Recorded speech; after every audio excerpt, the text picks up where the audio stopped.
কোনো সুযোগ নেই। আপনি যদি সিরিজ কাগজ দিয়ে এই জায়গাটা করতে চান সেক্ষেত্রে আপনার যে গিয়ার স্পিড রয়েছে সেগুলো ক্ষয় হয়ে যেতে পারে। সেই জন্য আমরা রঙের ব্রাশ ইউজ করতেছি।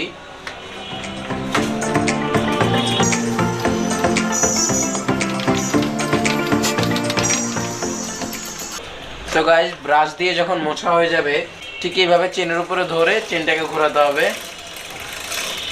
তারপরে আসে যে কেরোসিন তেল রয়েছে, কেরোসিন তেল দিয়ে এবার ক্লিন করতে হবে।